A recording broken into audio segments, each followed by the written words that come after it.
Hello दोस्तों, स्वागत है आप सभी का आपके अपने YouTube channel target botany classes में। दोस्तों, इस वीडियो में हम लोग हिंदी भाषा फर्स्ट के क्वेश्चन का प्रैक्टिस करने वाले हैं, ठीक है। और ये प्रैक्टिस सेट नंबर 10 है। इससे पहले हम लोग 9 प्रैक्टिस सेट सॉल्व कर चुके हैं। और जो लोग अभी तक पिछले प्रैक्टिस सेट को सॉल्व नहीं किए हैं वे लोग जाएँ पिछले प्रैक्टिस सेट को सॉल्व करें, उसके बाद फिर आगे का प्रैक्टिस कंटिन्यू करें, क्योंकि जितने भी प्रैक्टिस कराए गए हैं ना सब बहुत ही इम्पोर्टेंट है। उसमें प्रीवियस ईयर क्वेश्चन पेपर शामिल है विथ डिटेल, ठीक है। डिटेल के साथ previous year question paper solve है। और आपको बता दें कि ये पेपर फर्स्ट और पेपर सेकंड दोनों वालों के लिए भाई, ठीक है। चाहे वो पेपर फर्स्ट का एग्ज़ाम दे रहे हों या सेकंड का, ठीक है। सीटेट पेपर फर्स्ट और पेपर सेकंड दोनों वालों के लिए है भाई ये प्रैक्टिस सेट, ओके। तो चलिए देर ना करते हुए वीडियो को स्टार्ट करते हैं। देखिए हिंदी, ठीक है। निर्देश निम्नलिखित गद्यांश को पढ़कर नीचे दिए गए प्रश्नों के लिए सबसे उचित विकल्प चुनिए, ठीक है। देखिए हम आप लोगों से यही कहेंगे कि एक बार आप लोग पैराग्राफ को माइंड को कंसंट्रेट करके ध्यानपूर्वक पढ़ लीजिए, उसके बाद क्वेश्चन का आंसर देते हुए चलिए, ठीक है। क्योंकि अगर बार बार पैराग्राफ पढ़ेंगे फिर क्वेश्चन का आंसर देंगे, फिर पैराग्राफ पढ़ेंगे फिर क्वेश्चन का आंसर देंगे, इसमें टाइम बहुत लॉस होगा। और सीटेट में मतलब सीटेट के एग्ज़ाम में टाइम का बहुत इम्पॉर्टेंट रोल है, ठीक है। टाइम मैनेजमेंट कई लोगों का नहीं हो पाता, लगभग 70% लोग टाइम का मैनेजमेंट नहीं कर पाते हैं। बोलते हैं कि क्वेश्चन ही छूट गया, जो है समय नहीं मिल पाया, आता हुआ क्वेश्चन छूट गया। तो ऐसा ना हो पाए इसलिए कोशिश करिएगा कि एक बार ही पैराग्राफ को पढ़िए, उसके बाद फिर धड़ाधड़ क्वेश्चन का आंसर देते हुए जाइए, ठीक है। तो चलिए हम लोग पढ़ते हैं और समझने की कोशिश करते हैं एक ही बार में। देखिए, किसे कहूँ मैं शिक्षा, क्या है शिक्षा का सच, कैसा होता है शिक्षित व्यक्ति और कैसा होता है पढ़ा लिखा समाज।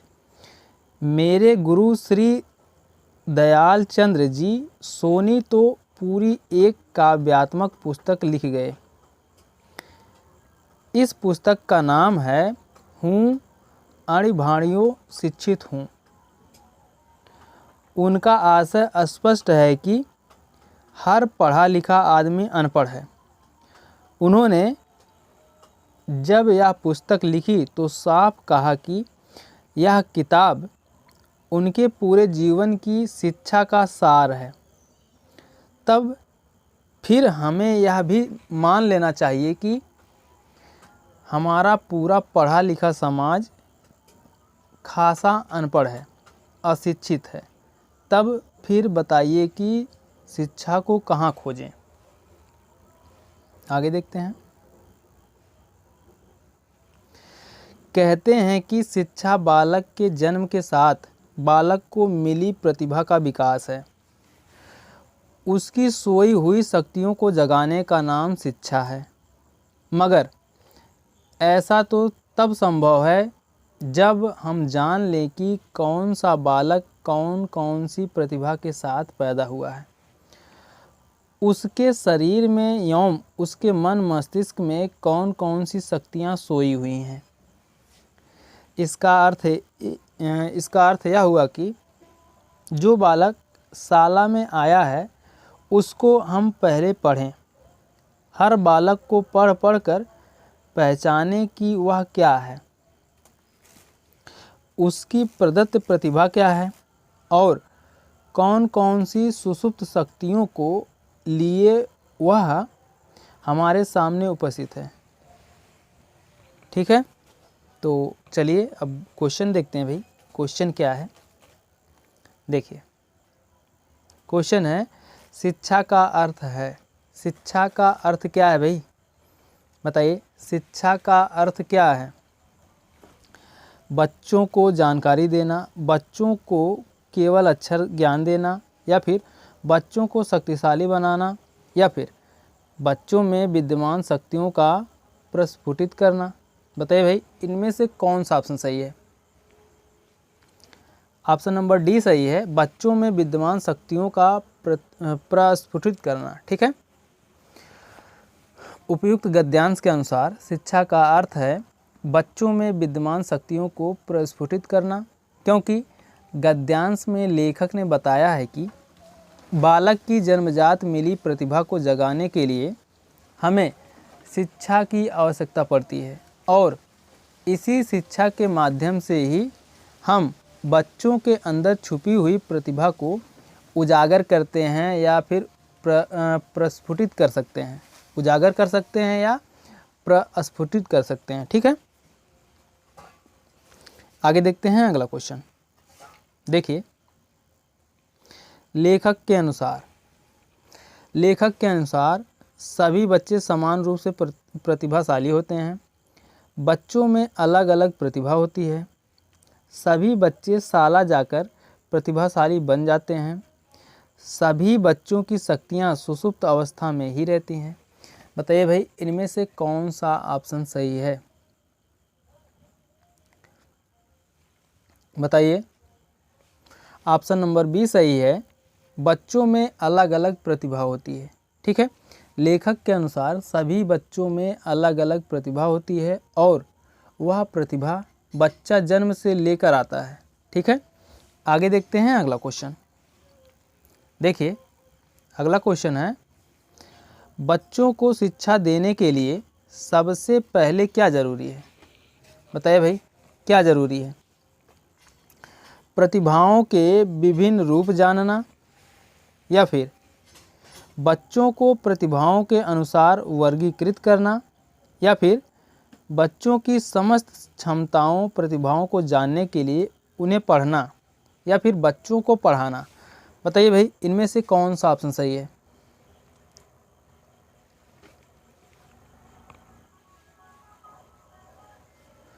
बताइए। क्वेश्चन नंबर 33 है। ऑप्शन नंबर सी सही है, बच्चों की समस्त क्षमताओं प्रतिभाओं को जानने के लिए उन्हें पढ़ना। ठीक है। बच्चों को शिक्षा देने के लिए सबसे पहले ज़रूरी है कि बच्चों की समस्त क्षमताओं प्रतिभाओं को जानने के लिए उन्हें पढ़ना, जिससे यह पहचान हो सके कि बालक में मौलिक प्रतिभा क्या है और उसके मन मस्तिष्क में कौन सी शक्तियाँ विद्यमान हैं। ओके। आगे देखते हैं अगला क्वेश्चन। देखिए, इस गद्यांश में शिक्षा का कौन सा सिद्धांत निहित है? बताइए भाई।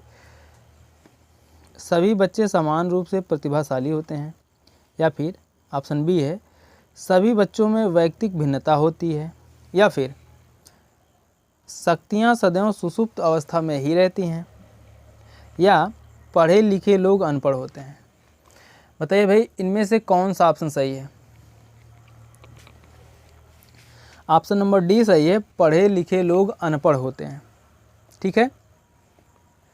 दिए गए गद्यांश में शिक्षा का सिद्धांत पढ़े लिखे लोग अनपढ़ होते हैं को बताया गया है, क्योंकि गद्यांश के अनुसार गुरु दयाल चंद्र जी सोनी ने कहा है कि किसे कहूँ शिक्षा, क्या है शिक्षा का सच कैसा होता है, क्या है शिक्षा का सच कैसा होता है।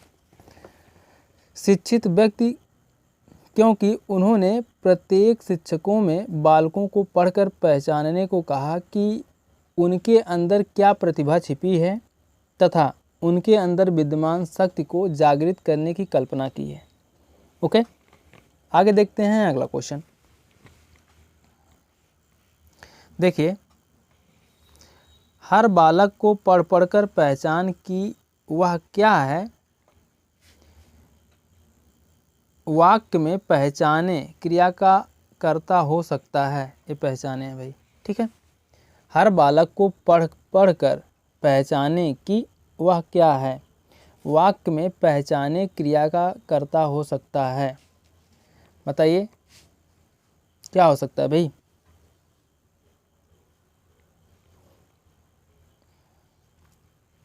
क्वेश्चन नंबर 35 का कौन सा ऑप्शन सही है?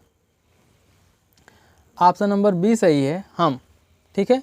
हर बालक को पढ़ कर पहचाने की वह क्या है वाक्य में पहचाने क्रिया का कर्ता हम है। ओके, आगे देखते हैं अगला क्वेश्चन। देखिए, उसकी प्रदत्त प्रतिभा क्या है वाक्य है। बताइए भाई, उसकी प्रदत्त प्रतिभा क्या है, कैसा वाक्य है भाई? विधानवाचक, नकारात्मक, प्रश्नवाचक या फिर संदेहवाचक? बताइए भाई, इनमें से कौन सा ऑप्शन सही है? क्वेश्चन नंबर 36 है, ऑप्शन नंबर सी सही है, प्रश्नवाचक। ठीक है, उसकी प्रदत्त प्रतिभा क्या है एक प्रश्नवाचक वाक्य है जिसमें किस प्रकार के प्रश्न किए जाने का बोध हो, प्रश्नवाचक वाक्य होता है। ठीक है, जिसमें किसी प्रकार के प्रश्न किए जाने का बोध हो, प्रश्नवाचक वाक्य होता है। जैसे राम को कौन सी बीमारी है। ओके, आगे देखते हैं अगला क्वेश्चन। देखिए, शरीर में इक प्रत्यय लगाने पर शब्द बनेगा, कौन सा शब्द बनेगा भाई? शारीरिक बनेगा, लेकिन कौन सा शारीरिक बनेगा, इनमें से छांटना पड़ेगा भाई। बताइए कौन सा शारीरिक बनेगा? ऑप्शन नंबर सी सही है, शारीरिक। ठीक है, शरीर में इक प्रत्यय लगाने से शारीरिक शब्द बनता है। प्रत्यय शब्द के बाद, ठीक, प्रत्यय जो होते हैं वे शब्द के बाद जो अक्षर या अक्षर समूह लगाया जाता है उसे प्रत्यय कहते हैं। प्रत्यय किसे कहते हैं? शब्दों के बाद जो अक्षर या अक्षर समूह लगाया जाता है उसे प्रत्यय कहते हैं। ठीक है, आगे देखते हैं अगला क्वेश्चन। देखिए, अगला क्वेश्चन है,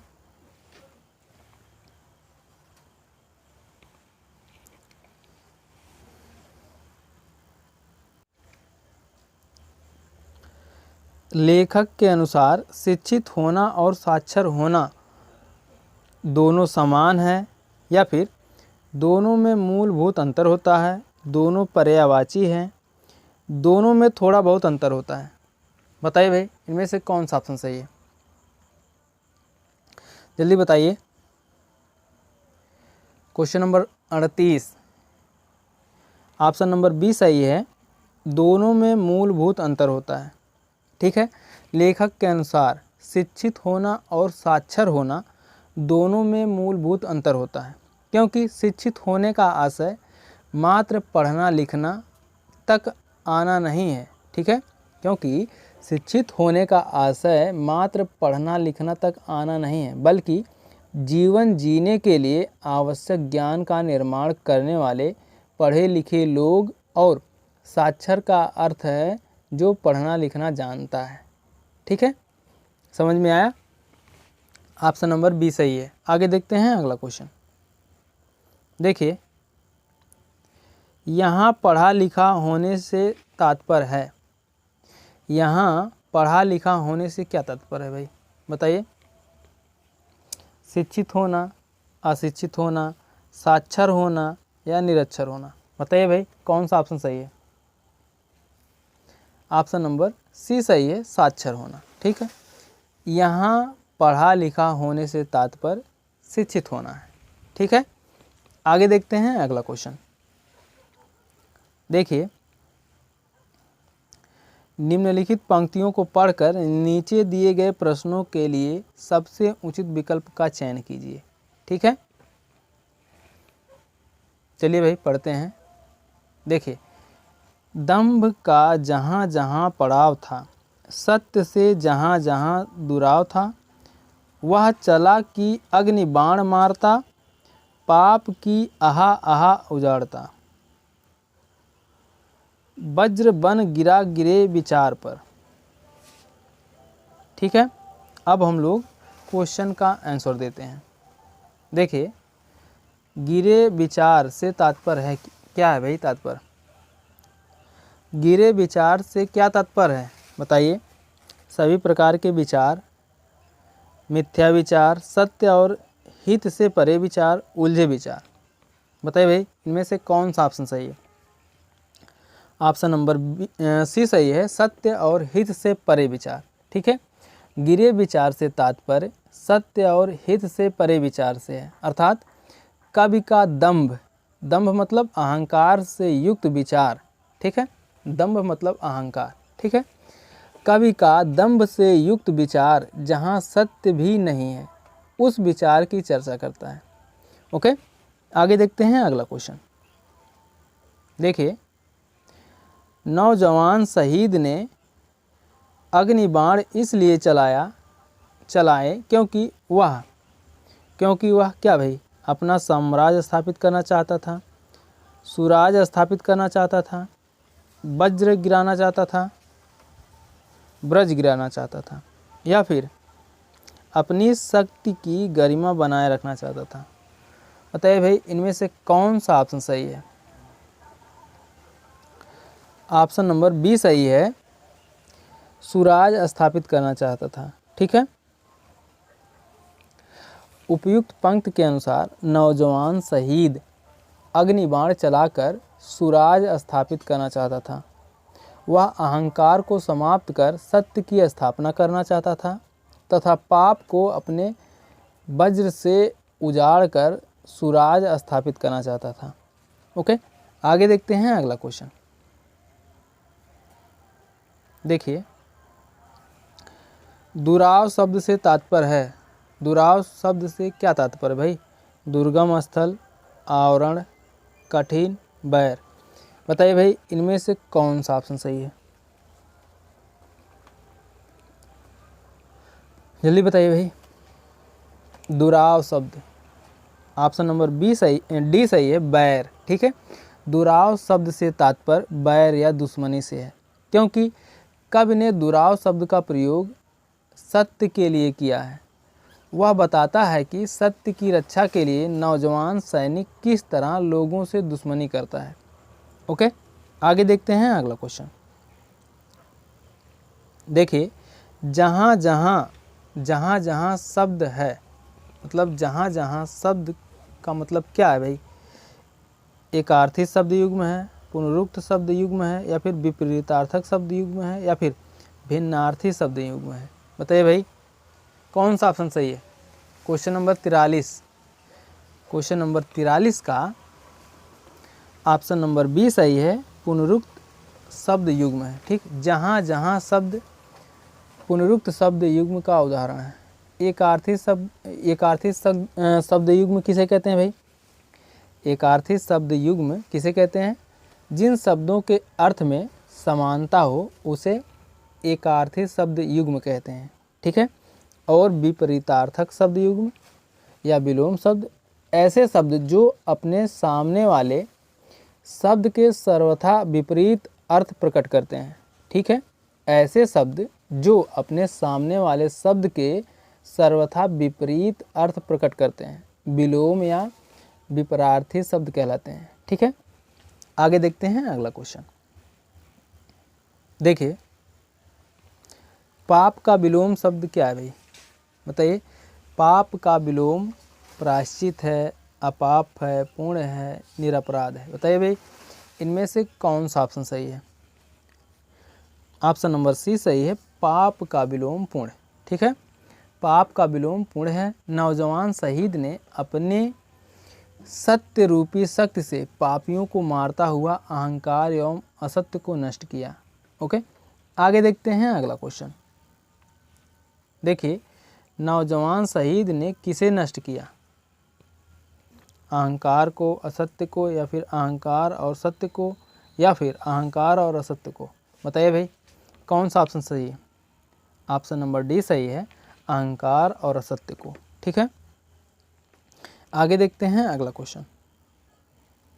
देखिए, पेडागॉजी आ गया भाई।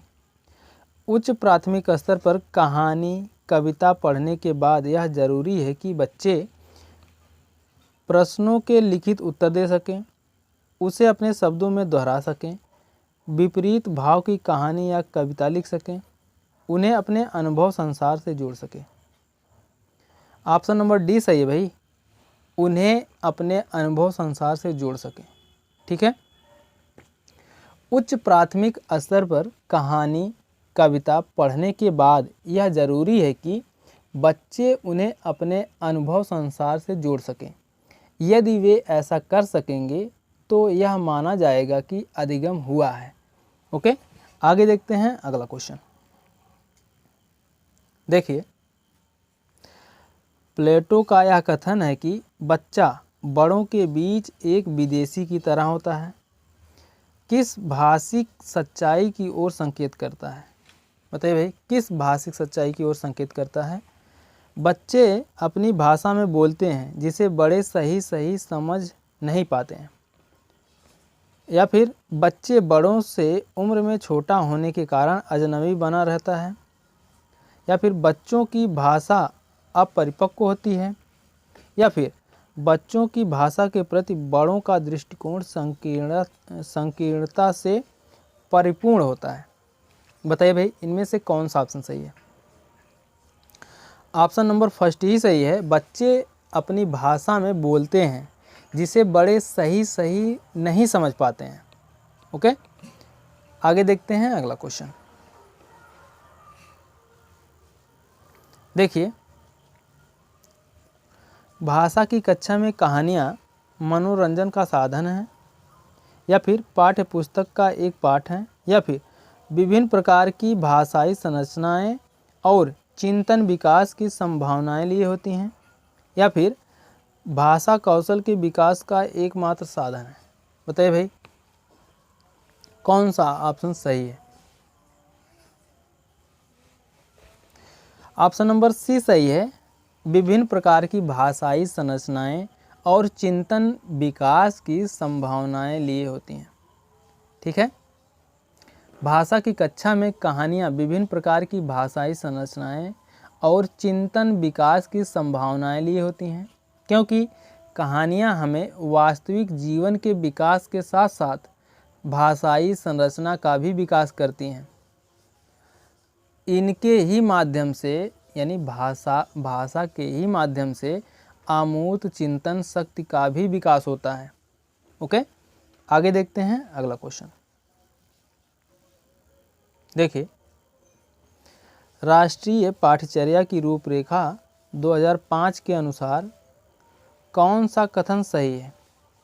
पढ़ते हैं भाई। भाषा केवल भाषा की कक्षा तक सीमित होनी चाहिए? नहीं भाई, भाषा शिक्षण एक प्रकार से अन्य विषयों की कक्षाओं में भी मौजूद रहता है। जी, बिल्कुल सही है। देखिए, यहाँ पर केवल आ गया, केवल एक नेगेटिव टैग वर्ड है भाई। केवल जहाँ पर आ जाए ना, उस क्वेश्चन के अकॉर्डिंग क्वेश्चन को देख लेना कि क्वेश्चन अगर नेगेटिव नहीं पूछा है तो केवल शब्द देखते ही गलत काट देना। ठीक है, ऑप्शन नंबर बी सही है भाई। भाषा शिक्षण एक प्रकार से अन्य विषयों की कक्षा में भी मौजूद रहता है। राष्ट्रीय पाठ्यचर्या की रूपरेखा 2005 के अनुसार भाषा शिक्षण एक प्रकार से अन्य विषयों की कक्षाओं में भी मौजूद रहता है। आगे देखते हैं अगला क्वेश्चन। देखिए, भाषा कौशल के संदर्भ में कौन सा कथन सही है? बताइए भाई, कौन सा कथन सही है?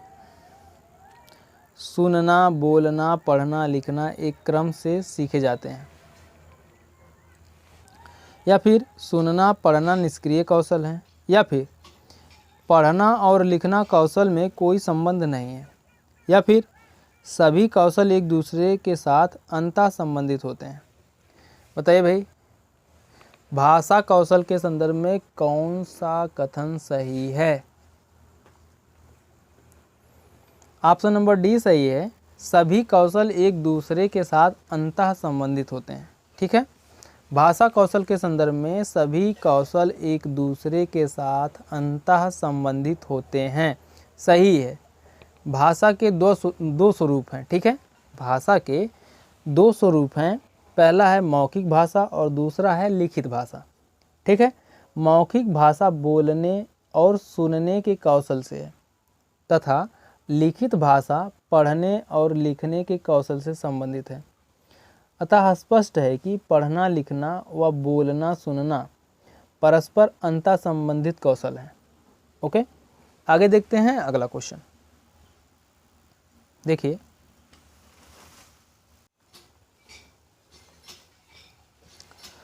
उच्च प्राथमिक स्तर पर भाषा की पाठ्यपुस्तक में विविध प्रकार के साहित्यिक रचनाओं के समावेश का मुख्य उद्देश्य यह है, क्या है भाई?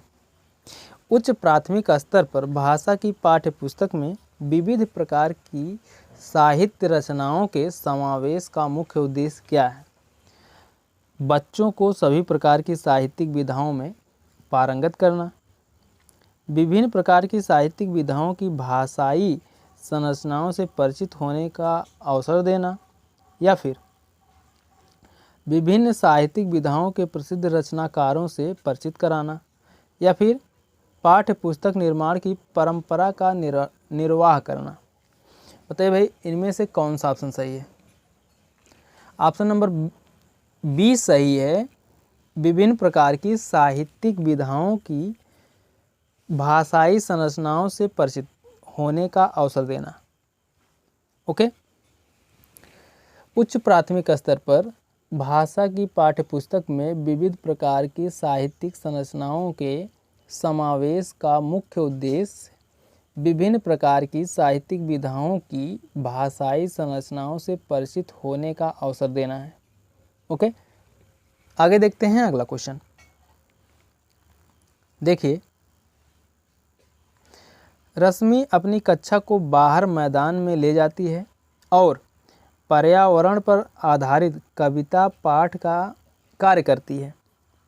रश्मि का उद्देश्य है, क्या है भाई? बच्चों को रोज़मर्रा की चर्चा से कुछ अलग माहौल देना, या फिर बच्चों को मैदान में घूमने का अवसर देना, या फिर मैदान के प्राकृतिक वातावरण के साथ संबंध जोड़ते हुए कविता को समझने का अवसर देना। ठीक है, या फिर अपने शिक्षक प्रशिक्षण में सीखी बातों का निर्वाह करना। बताइए भाई, इनमें से कौन सा ऑप्शन सही है? ऑप्शन नंबर सी सही है, मैदान के प्राकृतिक वातावरण के साथ संबंध जोड़ते हुए कविता को समझने का अवसर देना। ओके, रश्मि का कक्षा को बाहर मैदान में ले जाना और पर्यावरण पर आधारित कविता पाठ के कार्य का उद्देश्य मैदान के प्राकृतिक वातावरण के साथ सामंजस्य एवं संबंध स्थापित करते हुए कविता को समझने का अवसर देना है। ओके, आगे देखते हैं अगला क्वेश्चन। भाषा में आकलन करने के बाद महत्वपूर्ण सोपान होना चाहिए, क्या होना चाहिए भाई? बताइए। आकलन से प्राप्त आंकड़ों के आधार पर बच्चों के अभिभावकों से विचार विमर्श करना, आंकड़ों को सहेज कर रखना, आंकड़ों की तत्काल नष्ट कर देना, या फिर आंकड़ों को पुनः परीक्षण करना। बताइए भाई, इनमें से कौन सा ऑप्शन सही है? ऑप्शन नंबर फर्स्ट ही सही है। भाषा में आकलन करने के बाद सबसे महत्वपूर्ण सोपान आकलन से प्राप्त आंकड़ों के आधार पर बच्चों के अभिभावकों से विचार विमर्श करना। ठीक है, आगे देखते हैं अगला क्वेश्चन। देखिए, विद्यालय में एक से अधिक भाषाओं का शिक्षण डैश जटिल समस्या उत्पन्न करता है, अनेक भाषाओं के शिक्षकों के रोजगार को बढ़ावा देता है, या फिर बहुभाषिकता और राष्ट्रीय सद्भाव का प्रसार करता है, या फिर व्यवहारिक नहीं है। बताइए भाई, इनमें से कौन सा ऑप्शन सही है? ऑप्शन नंबर सी सही है, बहुभाषिकता और राष्ट्रीय सद्भाव का प्रसार करता है। ठीक है, विद्यालय में एक से अधिक भाषाओं का शिक्षण बहुभाषिकता और राष्ट्रीय सद्भाव का प्रसार करता है। ओके, आगे देखते हैं अगला क्वेश्चन। देखिए, भाषा शिक्षण की प्रत्यक्ष विधि में डैश भाषा शिक्षण की प्रत्यक्ष विधि में मातृभाषा का निरर्थक हस्तक्षेप होता है, भाषा अर्जन की स्वाभाविक स्थितियों का निर्माण होता है। ऑप्शन सी है अतिरिक्त शिक्षण सामग्री की कोई आवश्यकता नहीं होती। ऑप्शन डी है भाषा की विविध संरचनाओं के लेखन हेतु अभ्यास पर बल दिया जाता है। बताइए भाई इनमें से कौन सा ऑप्शन सही है। ऑप्शन नंबर बी सही है, भाषा अर्जन की स्वाभाविक स्थिति का निर्माण होता है। भाषा शिक्षण की प्रत्यक्ष विधि में भाषा अर्जन की स्वाभाविक स्थिति का निर्माण होता है। यह मूलतः मातृभाषा से इतर भाषा सीखने की विधि है। ओके, आगे देखते हैं अगला क्वेश्चन। देखिए, भाषा में रचनात्मक आकलन का सर्वाधिक बेहतर उदाहरण है। क्या है भाई? बच्चों को अपने खट्टे मीठे अनुभव लिखने के लिए कहना, या फिर श्रुतलेख या प्रश्नों के उत्तर लिखवाना, या फिर इकाई परीक्षा लेना। बताइए भाई इनमें से कौन सा ऑप्शन सही है, जल्दी बताइए। ऑप्शन नंबर फर्स्ट सही है, बच्चों के अपने खट्टे मीठे अनुभव लिखने के लिए कहना भाषा में रचनात्मक आकलन का सर्वाधिक बेहतर तरीका है। ओके, आगे देखते हैं अगला क्वेश्चन। देखिए, हिंदी भाषा के प्रश्न पत्र में आप किस प्रश्न को सर्वाधिक उचित मानते हैं। बताइए भाई, विशेषणों के कितने और कौन से भेद होते हैं, या फिर प्रत्ययों की परिभाषा लिखिए, या सर्वनाम के भेदों को उदाहरण सहित स्पष्ट कीजिए, या फिर लेखक ने पहाड़ों पर होने वाली बारिश का वर्णन एक अलग तरीके से किया है। आप बारिश संबंधी अपना अनुभव लिखिए। बताइए भाई इनमें से कौन सा ऑप्शन सही है। ऑप्शन नंबर डी सही है, लेखक ने पहाड़ों पर होने वाली बारिश का वर्णन एक अलग तरीके से किया है। आप बारिश संबंधी अपना अनुभव लिखिए। ठीक है, हिंदी भाषा के प्रश्न पत्र में लेखक ने पहाड़ों पर होने वाली बारिश का वर्णन एक अलग तरीके से किया है। आप बारिश संबंधी अपना अनुभव लिखिए। सर्वाधिक उचित प्रश्न होगा। ऐसा करने से बच्चों का प्रकृति के प्रति लगाव होगा तथा वह अपने वातावरण के संबंध में जानकारी हासिल कर सकेंगे। साथ ही साथ उन्हें मौलिक अनुभव की अभिव्यक्ति का अवसर भी मिलेगा, जो भाषाई विकास की प्रमुख कसौटी है। ओके, आगे देखते हैं अगला क्वेश्चन। देखिए, नॉम चॉम्स्की के अनुसार ... के कारण बच्चे भाषा सीखते हैं। बताइए भाई, भाषाई समाज, या फिर भाषा अर्जन क्षमता, या फिर भाषा आकलन क्षमता, या फिर व्याकरणिक नियमों की जानकारी से ही। बताइए भाई इनमें से कौन सा ऑप्शन सही है। ऑप्शन नंबर बी सही है, भाषा अर्जन क्षमता। ठीक है, नॉम चॉम्स्की के अनुसार भाषा अर्जन क्षमता के कारण बच्चे भाषा सीखते हैं। ओके, आगे देखते हैं अगला क्वेश्चन। देखिए, भाषा शिक्षण में अनिवार्य है। क्या है भाई अनिवार्य? भाषा शिक्षण में अनिवार्य है मानक भाषा पर बल, या फिर समग्रतावादी दृष्टिकोण, या फिर विशेष आवश्यकता वाले बच्चों के साथ भिन्न व्यवहार, या फिर वर्तनी संबंधी गृह कार्य। बताइए भाई इनमें से कौन सा ऑप्शन सही है।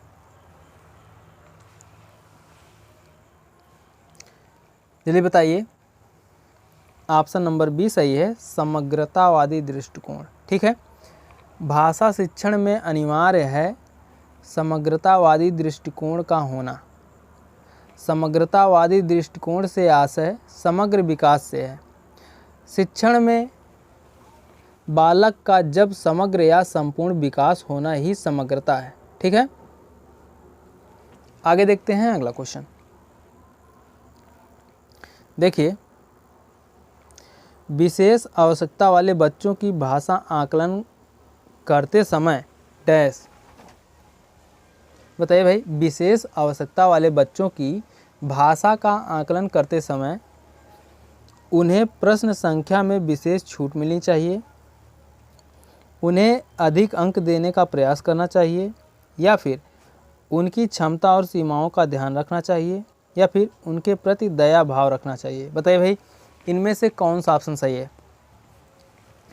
ऑप्शन नंबर सी सही है, उनकी क्षमता और सीमाओं का ध्यान रखना चाहिए। ओके। विशेष आवश्यकता वाले बच्चों की भाषा का आकलन करते समय उनकी क्षमता और सीमाओं का ध्यान रखना चाहिए। ऐसा करने से उनमें कुंठा की भावना नहीं व्याप्त होगी तथा उन्हें प्रोत्साहित करने से वे सीखने के प्रति प्रेरित होंगे।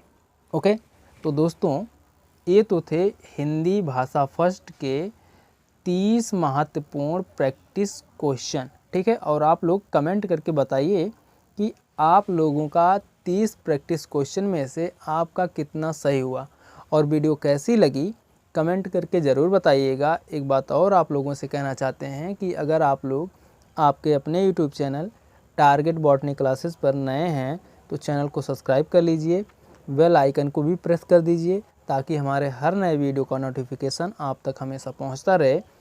मिलते हैं नेक्स्ट वीडियो में, तब तक के लिए जय हिंद, जय भारत, वंदे मातरम।